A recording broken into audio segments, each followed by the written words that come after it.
जी भगवान शिव से विलग होकर अपने शरीर को भस्म किया, हिमालय के यहां जाकर के पार्वती जी के रूप में प्रकट हुए। हिमालय पुत्री पार्वती बाल्यावस्था से ही निरंतर ध्यानस्थ रहना शिव अनुराग में। जब किशोर अवस्था हुई, किसी से कोई संभाषण नहीं करती थी माता जी, हर समय भगवान शिव के ध्यान में निमग्न रहना, कठोर तप करना शुरू कर दिया। जो बिल्व पत्र सूख कर गिर जाते थे, माता जी उसको अपने मुख में रख करके पा लेती। एक बिल्व पत्र, अपर्णा, शरीर सूखने लगा।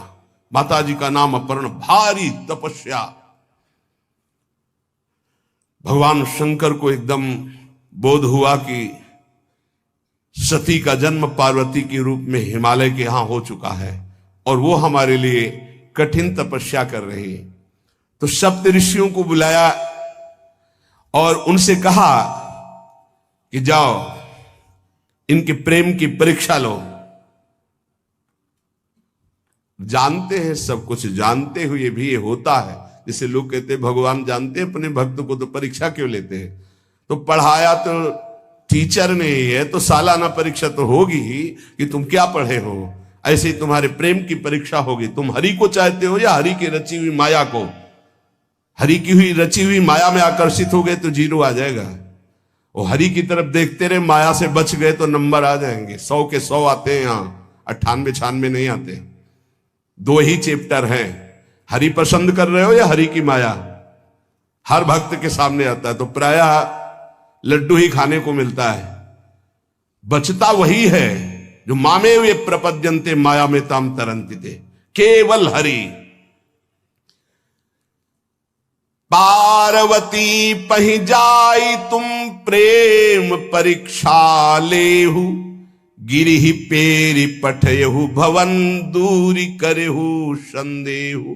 हे सप्तऋषियों, जाओ हमारी आज्ञा है, पार्वती की प्रेम की परीक्षा लो। यदि पास हो जाएं तो उनको तपस्या से निवृत्त करो। बोलो महादेव जी प्राप्त हो जाएंगे। जाओ भवन को चली जाओ, तपस्या की आवश्यकता नहीं। ऋषियों ने जाकर के पार्वती जी को देखा, मानो मूर्तिमान तपस्या विराजमान हो, अस्थिमात्र हुए रहे शरीर, सूखे पत्ते बिल्व के। मुनि बोले, हिमांचल नंदिनी, इतना कठोर क्या प्राप्त करना चाहती हो? किसकी आराधना कर रहे हो? तुम्हारा लक्ष्य क्या है? यदि हम सुनने के अधिकारी हों तो आप कृपा करके बता सकती हैं। पार्वती जी ने कहा, मन बड़ा सकुचाता है आपसे ये बताने में। आप लोग कहीं मेरी हंसी ना उड़ा दें जो मेरा लक्ष्य है। मैंने भी बहुत सिखाने की कोशिश की, लेकिन मेरा मन नहीं मान रहा, हठ पकड़ लिया है। क्योंकि मेरे गुरुदेव ने मुझे जो आकर के बचपन में बता दिया, मैं वही हृदय से स्वीकार कर ली।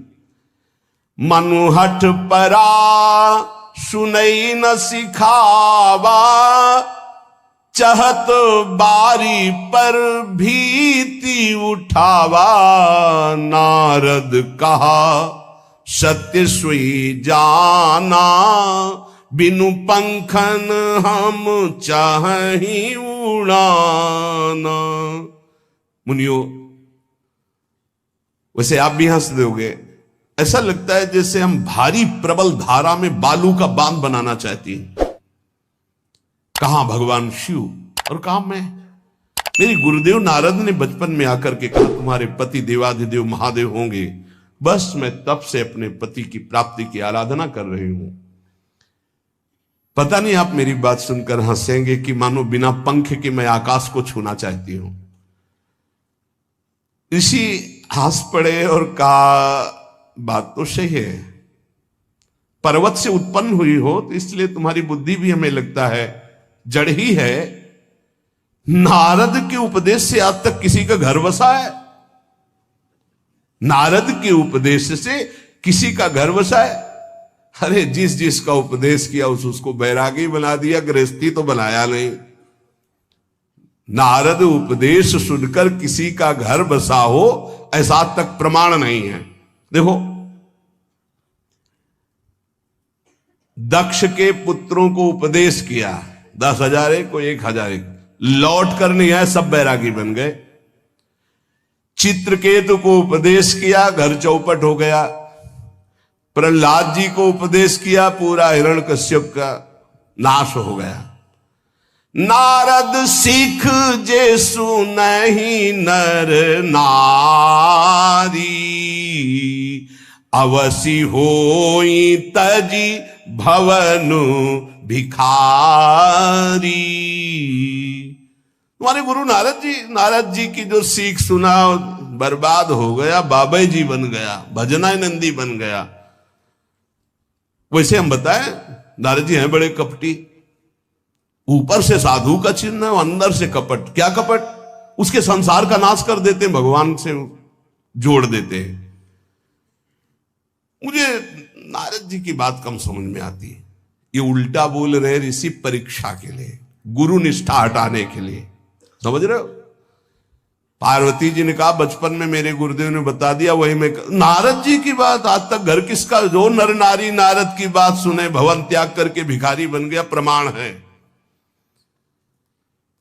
उनके वचनों पर तुम विश्वास मान रही हो। महादेव जी को पति निर्गुण नीलाज कुबेश कपाली, अकुल अगेह दिगंबर ब्याली।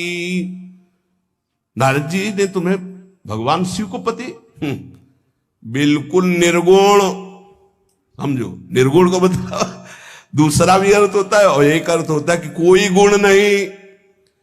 नीलाज, नंगे धड़ंगे घूमते कभी कभी। दिगंबर, कोई लज्जा नहीं। कुबेश, भाई सुंदर मुकुट लगाए हो, पोशाक पहने हो, नहीं, चिता की भस्म लगाए, मुंडों की माला पहने, बहुत बाघंबर डाल लिया, ये कुबेश है। कपाली, मनुष्य के मुंडों की माला।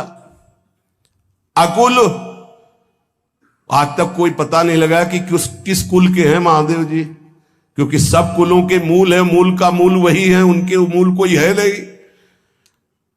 आगे एक दीवाल नहीं है, 60,000 योजन का एक बरगद का पेड़ है, उसी के नीचे रहते। 60,000 योजन, 1 योजन 4 कोस, 1 कोस 3 किलोमीटर। कितना बड़ा वटवृक्ष? कैलाश में एक वटवृक्ष जिसके नीचे रहते 60,000 योजन का। 6 ऋतुएं शोभा देती उसी वटवृक्ष के। और कोई घर तो है नहीं महादेव जी के। और आभूषण भूल मत करना, बड़े बड़े विषैले सांपों का आभूषण कोई सोना चांदी नहीं पहनते महादेव जी। हमें लगता है ऐसा दूल्हा के लिए ऐसा तप।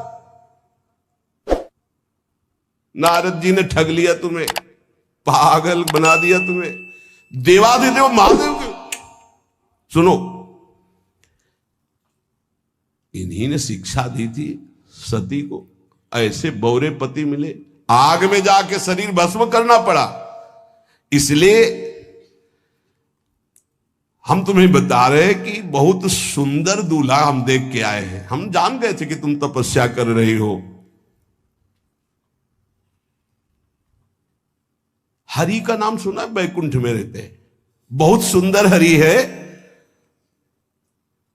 यदि उनका आप वर्ण कर ले तो सुखी हो जाएंगे।